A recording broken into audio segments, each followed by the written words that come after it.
Feels good. It feels good to talk about that, man. It actually makes you feel good, makes you feel proud, all that. But guess what happens? That alarm clock goes off at 4 a.m. to train. I don't want to be a SEAL today. Or I don't want to be whatever today. I'll start tomorrow. And that's the usual pattern of people's lives. Until you really want to do something, you're always going to be a talker. I know why you hate me. You hate me because you're probably in the bed right now. You're probably an underachiever. You're probably somebody who doesn't want to do anything with your life. So I make you question everything about yourself. Well, there's only one thing you haven't examined yet, and it's going back to the beast, going back to the demon. So when I went back to him, I realized that that was the unsolved mystery. At the end of the day, I asked myself one question: can I take one more step?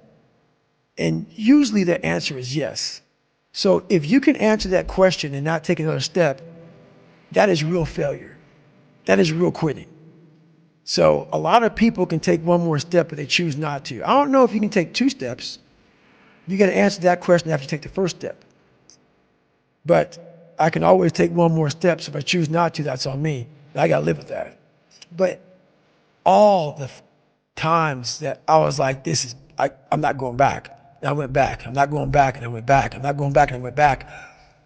It showed me even more of what we have as humans, if we're willing to go there and we're willing to push that extra step. So for me, this was the new level. That's not quit yet, Goggins. Let's think about your options.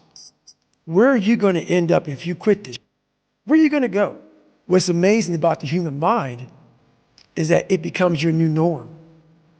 Like to think that I can run 200 miles, 240 miles, and that becomes like running 50.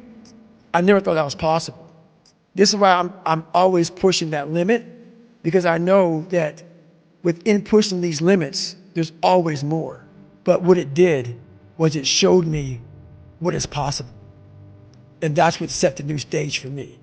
That's when I realized, oh man, I've really been underachieving my entire life. But it taught me what is possible. Because we all think about quitting, it's hard. It's hard to process information during pain, because that pain takes over and you can't think rationally. You're thinking about fight or flight, save yourself. That's not a rational thought.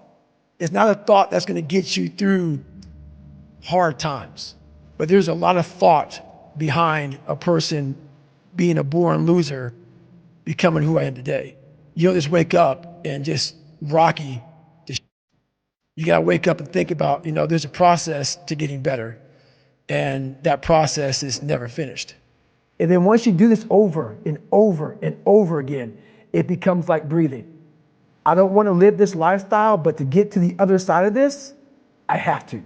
So if you really want it, you realize what trying is and what trying is not.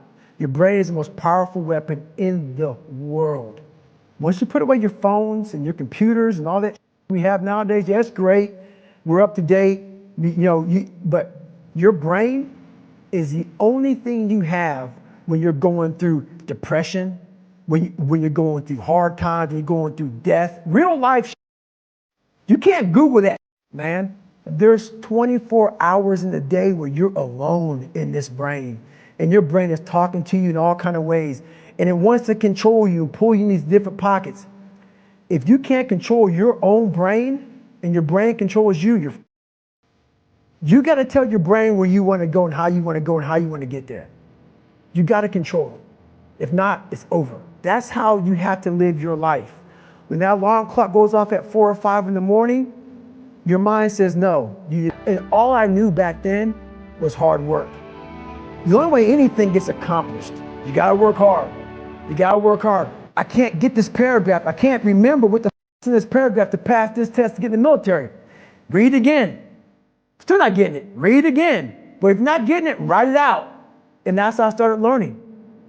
Okay, well, I got to write out everything I do. And then write it out again. And write it out again. And guess what happened? I got it.